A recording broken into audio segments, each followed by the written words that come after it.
Kejaksaan Agung menetapkan mantan Mendikbudristek Nadiem Makarim sebagai tersangka kasus korupsi pengadaan laptop Chromebook. Namun setelah keluar dari gedung Kejaksaan Agung dengan mengenakan rompi tahanan berwarna pink pada 4 September 2025 kemarin, Nadiem Makarim terdengar berteriak dan membantah keras tuduhan yang ditujukan kepadanya. Lantas seperti apa kelanjutan proses hukumnya? Saksikan dalam segmen Benang Merah.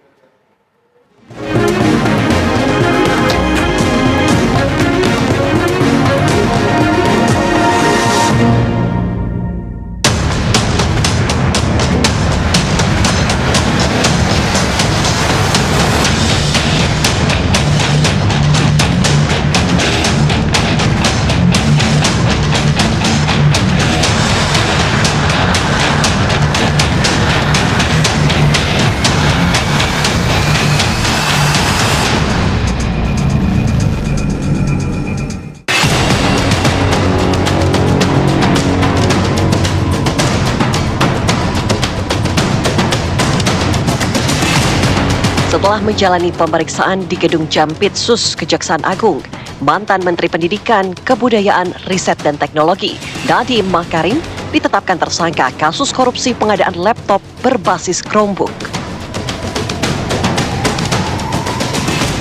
Nadiem digiring ke mobil tahanan untuk dibawa ke Rutan Salemba, Cabang Kejaksaan Agung.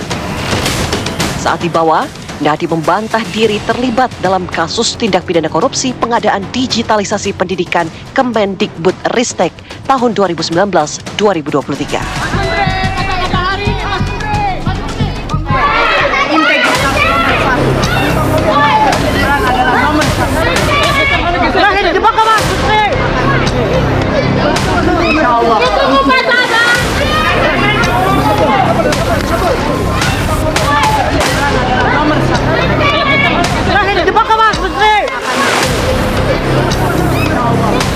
Pada bulan Februari 2021 telah menerbitkan Permendikbud nomor 5 tahun 2021 tentang petunjuk operasional dana alokasi khusus fisik reguler bidang pendidikan tahun anggaran 2021 yang dalam lampirannya sudah mengunci spesifikasi Chrome OS. Sebelumnya, Kejaksaan Agung telah menetapkan 4 orang tersangka dalam kasus dugaan korupsi Kemendikbudristek dalam program digitalisasi pendidikan periode 2019-2022. Kerugian keuangan negara yang timbul dari kegiatan pengadaan TIK diperkirakan senilai kurang lebih 1.980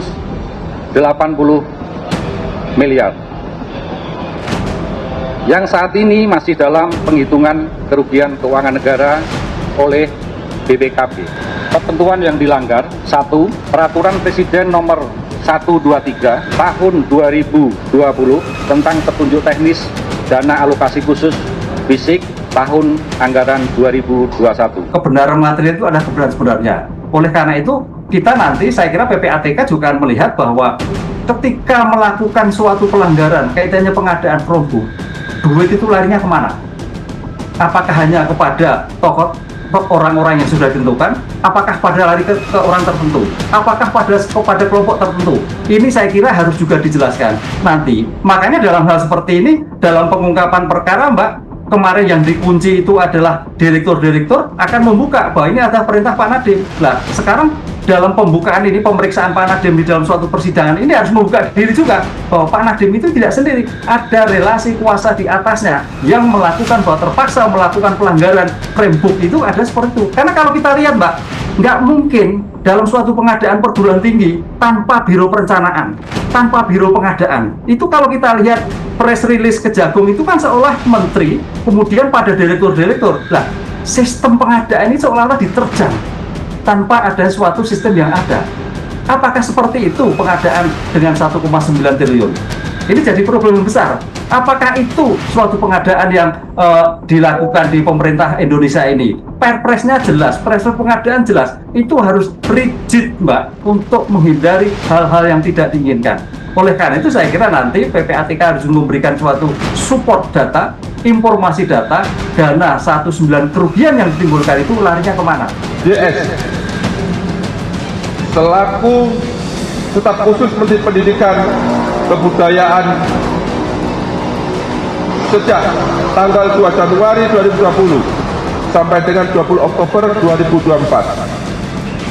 Pada bulan Agustus 2019, bersama-sama dengan NAM, Fiona membentuk grup WhatsApp bernama Mas Menteri Korten yang sudah membahas mengenai rencana pengadaan program digitalisasi pendidikan di Kemendikbudristek. Dan apabila nanti 6 diangkat sebagai Menteri Kemendikbudristek, Sudah ditentukan bahwa Pak Nadiem suatu saat kok jadi menteri. Jadi sebelum jadi menteri sudah ada persiapan. Lah, sekarang pertanyaan, siapa yang menjanjikan pada waktu itu Pak Nadiem menjadi menteri? Lah, ini saya kira relasi kuasa ke atas ini yang belum terbuka. Kalau relasi kuasa ke bawah kepada Direktur PAUD, Direktur SD, itu sudah terbuka. Tapi relasi ke atas ini yang saya kira menjadikan bahwa sebagai sinyal bahwa Pak Nadiem itu tidak sendiri, itu adalah sebelum jadi menteri sudah ada perencanaan. Berarti ada suatu pengharapan ke depan Pak Nadiem jadi menteri. Sekarang pertanyaan, siapa yang memberikan Pak Nadiem jadi menteri? Nah, ini saya kira yang nanti menjadikan kunci untuk membuka kotak Pandora yang lebar bahwa ini perkara ini bisa kemana-mana. Kejaksaan Agung telah menetapkan Juristan Ibrahim Arif, Sri Wahyuningsi, dan Mulacah sebagai tersangka.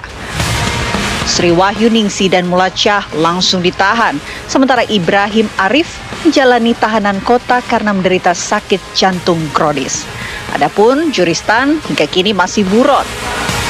Para tersangka diduga berperan mengondisikan sejak awal, termasuk mengubah hasil kajian sistem operasi dari Windows ke Chrome OS dari Google atas arahan langsung dari Mas Menteri Nadiem Makarim.